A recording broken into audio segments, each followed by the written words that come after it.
성균관과 서강대학교로 지원할 수 있는지, 어느 정도 아이들의 수준이 합격선을 형성하고 있으며 어떤 학생의 인재상을 갖고 있고 어떻게 평가하는지에 대해서 지금부터 보여드리도록 하겠습니다. 자, 시작하도록 하겠습니다. 출발! 자, 성균관대학교입니다. 성균관대학교의 수준은 어느 정도인가요? 라고 물어보신다면 스카이 다음이다 라고 말해 드릴 수 있을 것 같아요. 그러니까 예전에는 서성안이라고 그랬는데 이제는 그렇지 않아요. 성균관이 서울대, 연대, 고대 그 다음에 바로 위치하고 있고, 특히 뭐 반도체학과나 이런 학과들은 연대 수준이다. 되게 높아요. 그렇기 때문에 성균관대학교의 학과들마다의 좀 차이는 있겠지만 그냥 전체적으로 봤을 때 대한민국에서 네 번째 학교다. 뭐 카이스트 이런 거 다 빼고요. 네 번째 정도 학교이기 때문에 생각보다 지원하는 게 쉽지는 않겠지만 그래도 충분히 잘 분석하면 성균관대학교를 합격할 수 있지 않을까라고 생각을 합니다. 자, 그러면 지금부터 전형. 성균관대학교는 솔직히 전형이 되게 간단해요. 너무 좋은 학교야. 일단 논술 뺐고요. 기획운동이나 농어촌 다 뺐습니다. 보편적인 계열 모집과 학과 모집을 볼 건데요. 끝! 이게 전부입니다. 너무 좋아. 설명할 게 별로 없어요. 중앙대학교에 비하면 정말 단순화의 끝입니다. 자, 학생부 종합전형 성균관대학교는요, 계열 모집과 학과 모집으로 나눠져 있어요. 학과 모집은 예전에 글로벌 전형이라고 했었는데 이름을 바꿨네요. 학과 모집을 하는데, 계열 모집은 이제 뭐 인문 계열, 그리고 경상 계열, 그리고 공대 계열, 이렇게 자연과학 계열, 이렇게 계열 모집이에요. 그러니까 단과대학교로 학생들을 뽑아서 나중에, 그러니까 자유전공 같은 건데 계열을 정해놓은 자유전공이다. 나중에 니네가 관심 있는 학과를 찾아가 보렴라는 학과인데, 일단은 일괄합산 서류 100%인데요. 이 서류 안에는 생활기록부랑 자기소개서가 들어간다라고 보시면 되고요. 학과 모집도 똑같아요. 일괄합산 서류 100%고 생활기록부랑 자기소개서가 들어가요. 대신 사범대랑 의예과는 면접이 있고요. 이 안에 빠졌는데 스포츠과학과도 면접이 있습니다. 이거 세 개 학과 빼고, 그러니까 사범대랑 의예과랑 스포츠과학 빼고는 면접이 없어요. 그냥 서류 100%로 뽑는다라고 보시면 돼요. 자, 두 모집의 차이는 뭘까요? 없습니다. 있긴 있어요. 약간의 차이가 있긴 한데 없어요. 그냥 서류만 갖고 뽑고요.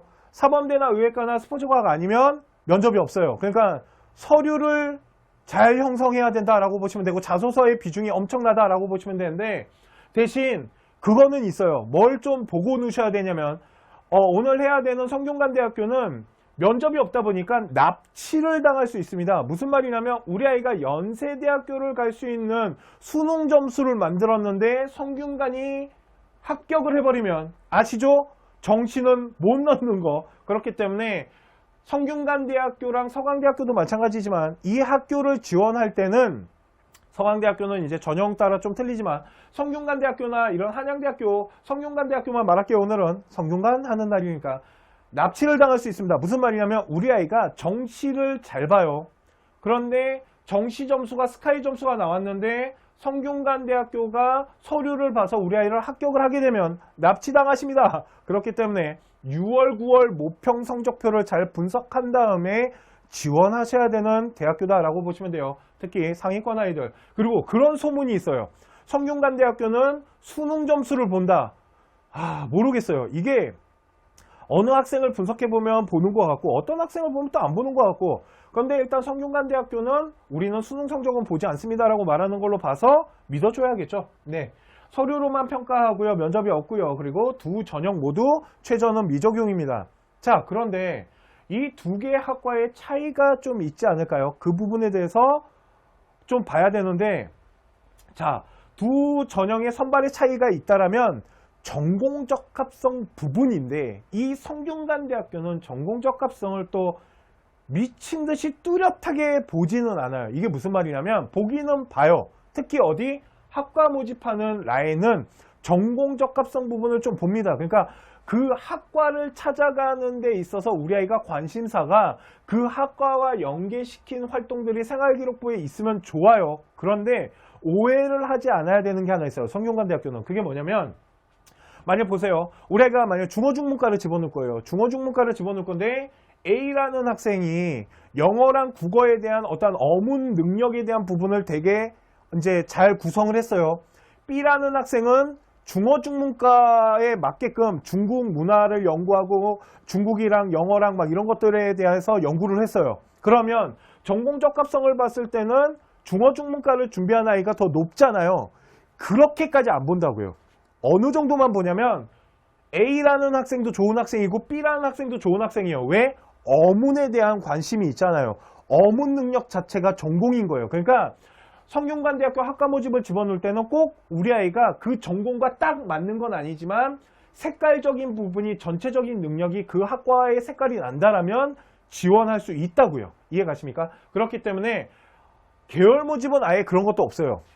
솔직히 전공에 대한 뚜렷한 이런 방향성이 학과 모집보다는 크지 않기 때문에 계열 모집을 집어넣는 학생들은 그러니까 큰 계열만 맞추면 된다. 대신 학과 모집을 하는 학생들도 이제 좀 그거의 방향성에 맞는 좀 전체적인 이런 색깔만 나타나잖아요. 그러면 충분히 지원이 가능해요. 결국은 학과 모집도 계열에 대한 관심만 있으면 되는 거 아닌가요? 그래서 얘기 드리는 겁니다. 두 개의 전형은 거의 똑같습니다. 거의 똑같이 뽑히고요. 선발되는 아이들의 등급대도 거의 비슷해요. 그래서 솔직히 이렇게 나눠질 이유가 없는데 계열 모집과 학과 모집, 그런데 학과 모집에서 좀 봐야 되는 전형이 하나 있습니다. 그거를 뒤에서 결과와 함께 보도록 할게요.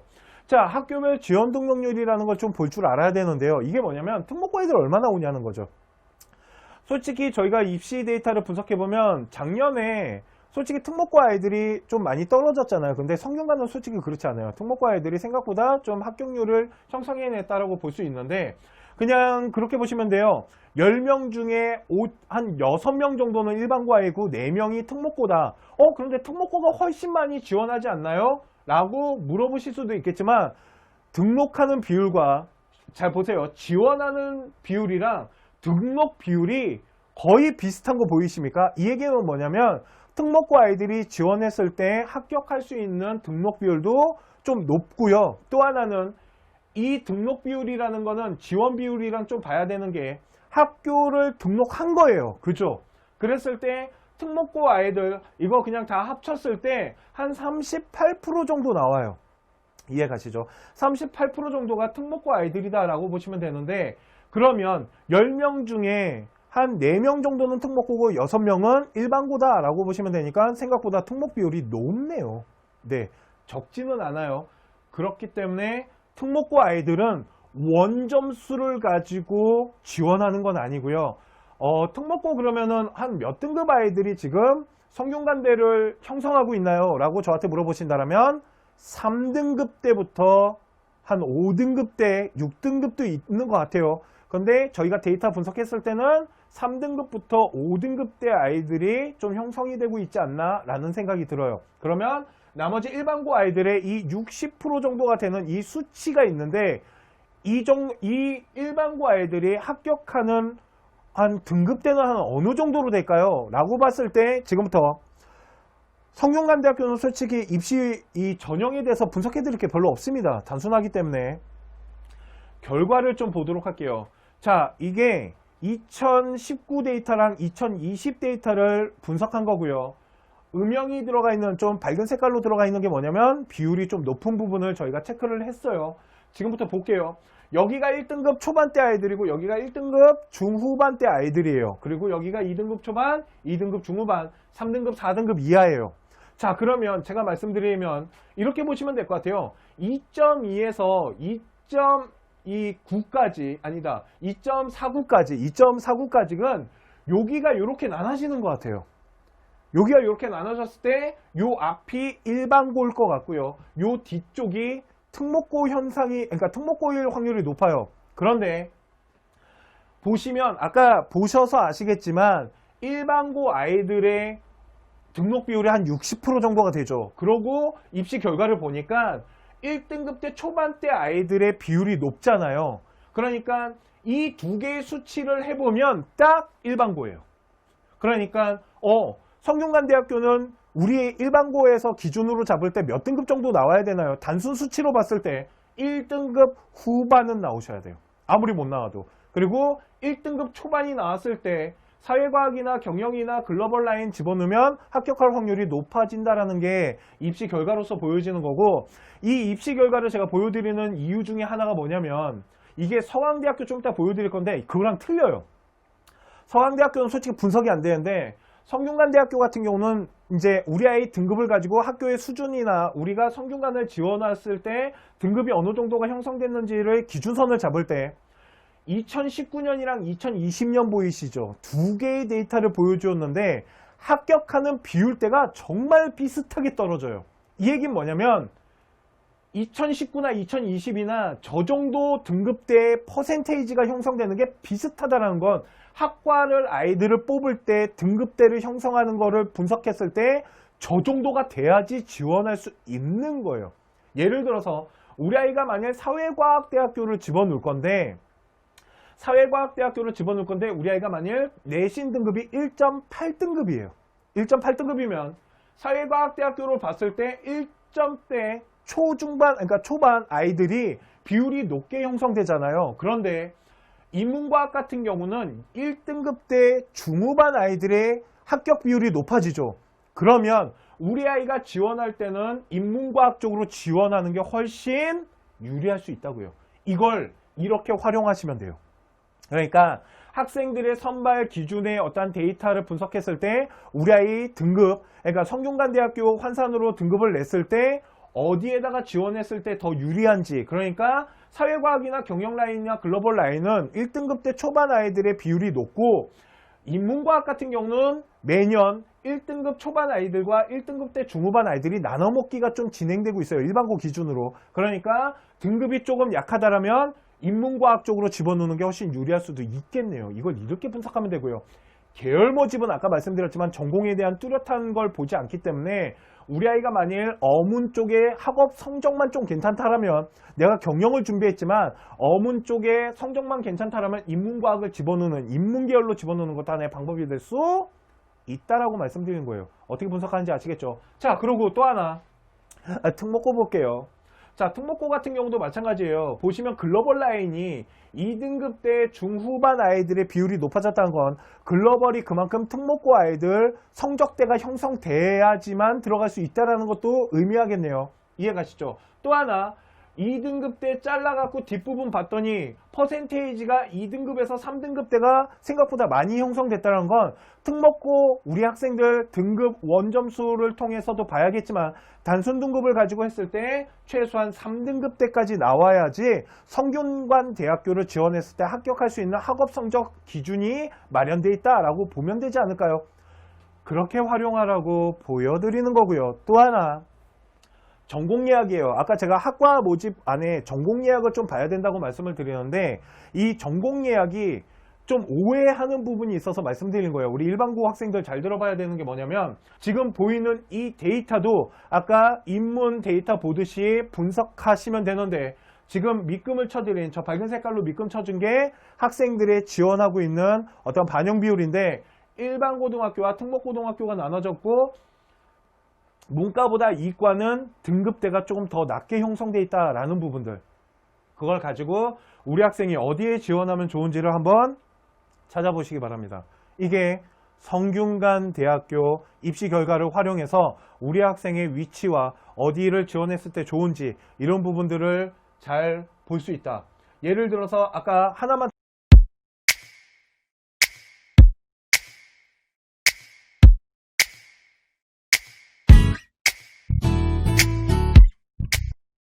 아이의 성적표를 분석했을 때 단순 등급만 보지 마시고 원점수랑 편차도 봐야겠지만 단순 등급이 나왔을 때 어느 학과에 어떻게 지원하는 게 유리한지 이런 부분들을 잘 따져봤으면 좋겠다라고 얘기해 드리고 싶고요.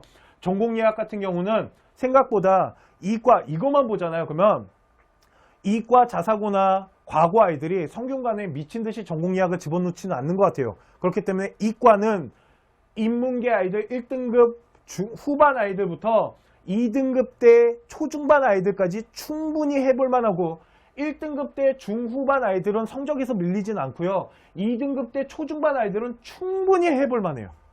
그러니까 2등급 대 아이들 충분히 도전해볼 만합니다. 라고 말씀을 드리고 싶네요.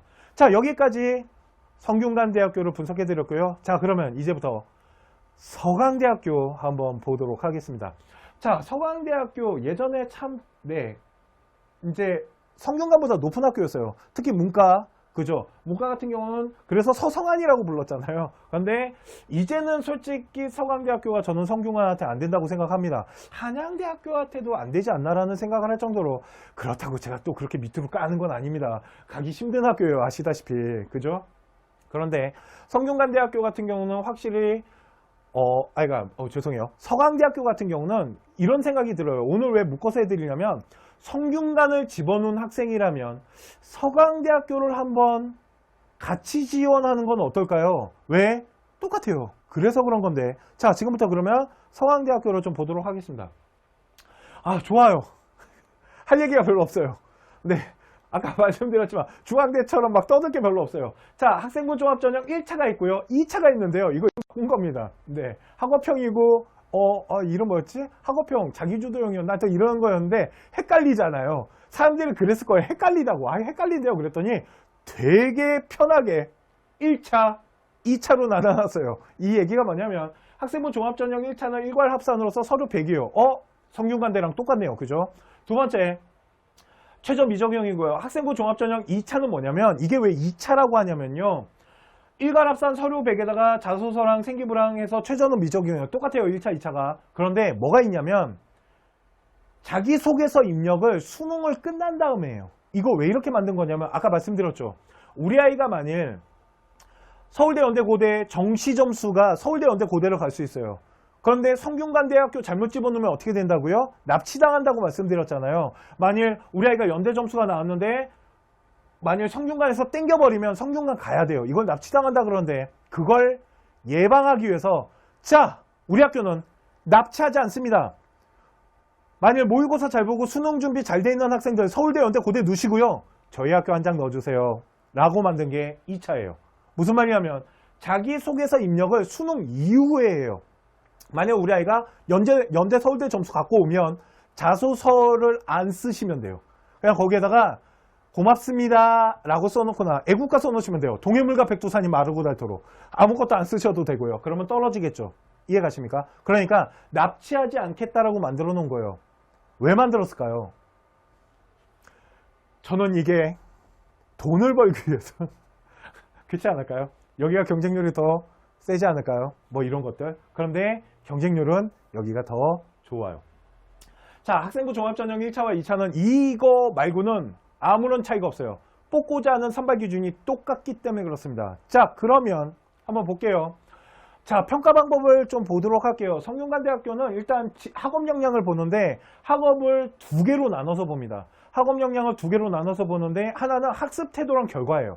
근데 그거 10%밖에 안 들어가고요. 진짜 중요한 게 뭐냐면 성취하기 위한 결과가 되게 중요해요. 죄송해요. 학급 태도와 동기예요. 그게 10%예요. 수정할게요. 학급 태도와 그러니까 동기가 10%고요. 성취를 통한 과정과 결과가 그 나머지예요. 그러니까 그게 90%예요. 그러니까 무슨 말이냐면 결국은 학업 성취율을 만들어내야 돼요. 그 첫 번째가 학업 성적이 좋아야 된다는 얘기고, 두 번째 우리 학생이 어떤 연구를 하거나 이랬을 때 그거를 어떤 결과물을 만들어내고 그거에 대한 발전성 같은 게 있어야 된다는 거죠. 그렇게 봤을 때 뭐 학업 성취도나 탐구 능력이나 융합 능력, 또 하나 서강대학교 준비하는 학생들은 융합적 관점에 대한 이 능력이 되게 중요한데, 이 융합적 관점이라는 게 뭐냐면 문이과의 벽을 좀 허무는 거예요. 그런데 이건 성균관대학교도 중요시해요.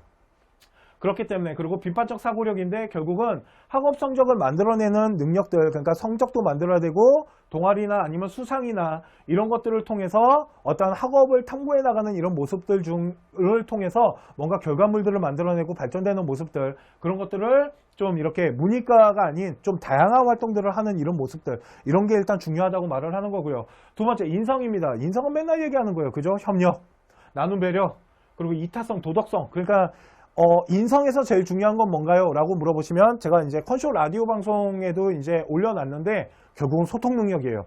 학교 생활하는 데 있어서 학생들과 함께 잘 어울려 지낼 수 있는 이런 능력들이거든요. 그래서 이제 소통을 통해서 함께하고 어떤 리더적인 역할로 역할 분담을 학생들과 하기 위해서 노력하고 그걸 통해서 함께 발전하는 모습들, 이런 거예요. 보시면 협업 능력, 이타성, 소통 능력, 도덕성인데 이 중에 제일 중요한 게 뭐예요? 라고 물어보시면 저는 소통이에요. 소통이 돼야지 협업도 하는 거고 이타성도 생기는 겁니다. 그죠? 그래서 뭐 창의 체험이나 봉사 실적, 그러니까 봉사활동도 중요하고 행동 특성 같은 경우는 이제 담임이 우리 아이 착해요 라고 쓰는 것 뿐만 아니라 창의적 체험활동, 저게 뭐가 중요하냐면 자율활동이 중요해요. 자율활동에다가 우리 아이가 학생들과 함께 무엇인가를 만들어 나가는 모습들, 이런 것들을 좀 보여주면 좋다.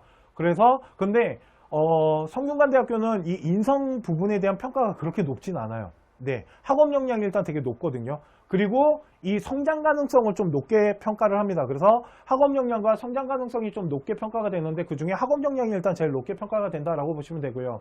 성장 가능성 같은 경우, 이건 이제 발전 가능성이라고 하는데, 자기주도적, 그러니까 자기가 스스로 무엇인가를 찾아가는 거예요. 그러니까 학교에서 던져준 활동뿐만 아니라 자신이 동아리나 진로 활동을 통해서 학교에서 배운 부분들을 좀 더 발전해 나가는 모습들, 이런 게 학업이랑 연관을 시켜도 되겠죠. 뭐 인성이 발전하는 모습도 있을 수 있을 거고, 그리고 경험의 다양성 중요합니다.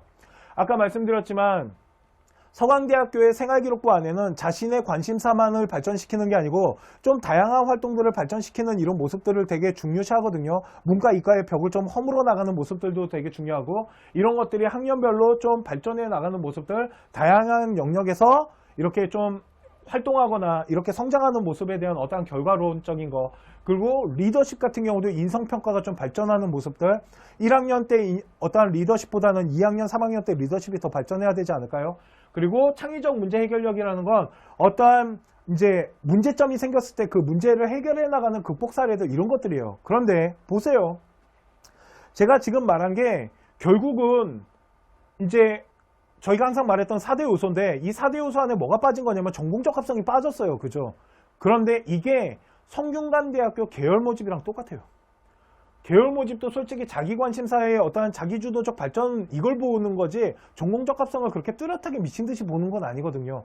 그래서 아까 말씀드린 거예요. 성균관대학교를 집어넣은 학생은 서강대학교도 함께 하면 좋지 않을까라고 해서 오늘 준비를 했는데, 자, 그러면 그러니까 서강대학교 입시 결과 상위 70% 예측, 무슨 말이냐면 서강대학교가 발표를 안 해요. 2020 데이터를 발표를 안 할 거고, 내가 봤을 때 안 할 것 같아요. 할 거였으면 벌써 했어야 되거든요. 그래서 2018, 2019 그걸 가지고 2020을 저희 컨쇼 여태까지 서강대학교 보냈던 학생들, 걔들 데이터를 싹 다 묶어가지고 한번 예측 등급을 만들어 봤는데요. 정말 필요가 없어요. 왜 그러냐면 이렇게 나오거든요. 정말 되게 넓게 나와요. 그랬을 때 이게 이제 2차고요. 여기가 1차예요. 2차 같은 경우 보시면 인문계, 유럽문화, 사회과학부 다 1등급에서 4등급 때까지 형성이 돼요. 이게 70컷이에요. 요 뒤로 더 있을 수도 있어요. 그죠? 그러니까 1등급 때부터 2등급 때 초반, 중반까지는 일반고일 확률이 있고요. 그 나머지는 특목고일 거예요. 그죠? 1차, 그러니까 학생부 종합전형 1차도 거의 비슷한데, 저희가 분석했을 때 2차보다 1차, 그러니까 자소서 미리 내는 1차가요. 자, 충원율을 좀 따졌을 때 1차는 200에서 300% 정도 빠지고요. 2차는 80에서 200% 빠지니까 충원율 따졌을 때 1차가 훨씬 충원이 많이 일어나고요. 그래서 1차 같은 경우는 등급대가 넓게 형성되나? 왜 그러면 특목 뒷부분 아이들이 치고 올라올 수 있는 충원율을 만들어내지 않았나? 그러면 일반고 아이들도 충원율 따졌을 때 더 유리한가요? 네, 더 유리한 것 같아요. 2등급대 아이들이 지원하기에는 2차보다는 1차가 더 좋을 수 있을 것 같다라는 생각이 들어요. 이게 네, 대학교 데이터를 보고 분석을 해드린 겁니다. 이거 말고는 분석이 안 돼요. 왜 그러냐면 성균관대처럼 자세하게 발표를 안 했어요. 그래서 아까 말씀드렸지만 2020은 아예 지금 발표도 안 했고요. 그래서 2018, 19 그리고 저희가 2020 보냈던 학생들의 데이터를 비교 분석했을 때 나온 수치니까 요거는 저희 컨쇼가 제공해드리는 예측 데이터다. 대학교가 발표한 게 아니고 예측해서 한번 분석을 해봤다라고 보시면 될 것 같습니다.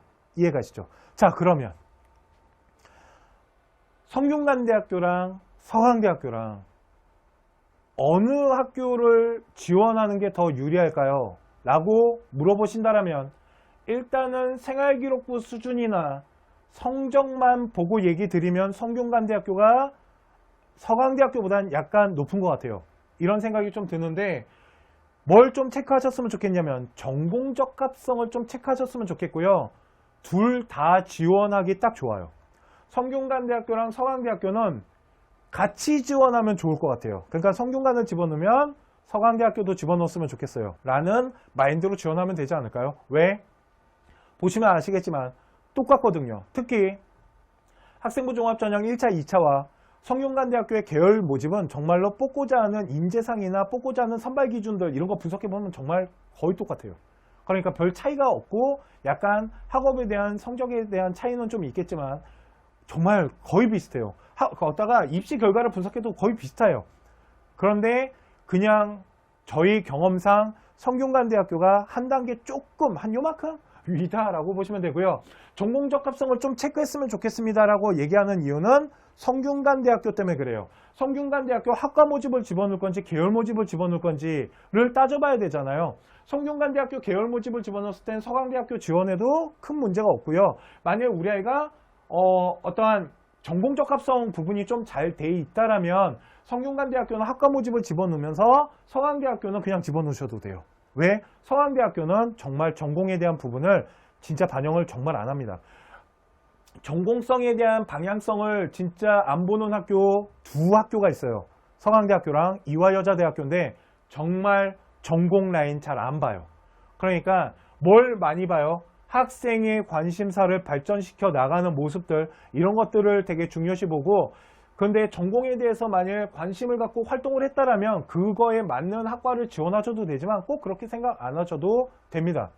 그랬을 때 서강대학교에서 중요한 게 뭡니까? 라고 물어보시면 서강대학교도 잘 보시면 경쟁률을 통한 인기과와 비인기과가 좀 나눠져 있어요. 그러니까 합격하는 거를 봤을 때 잠깐 앞으로 다시 가면 이 유럽 문화나 영미 어문 있죠. 얘네가 요 라인이 있잖아요. 유럽 문화 라인 얘네가 좀 낮고요. 사회과학부랑 경영은 좀 높아요.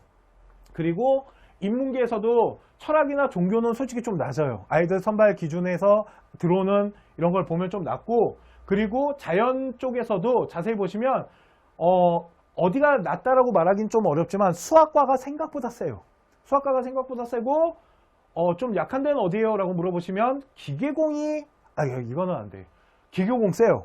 그러니까 여기는 잘 모르겠는데요. 그리고 지식, 융합, 미디어 학부 있잖아요. 아트 테크놀로지나 미디어 엔터 그리고 신문방송. 근데 신방과가 생각보다 안 세요. 신방과가 생각보다 안 세고 미디어 엔터랑 아트 테크놀로지는 되게 세요.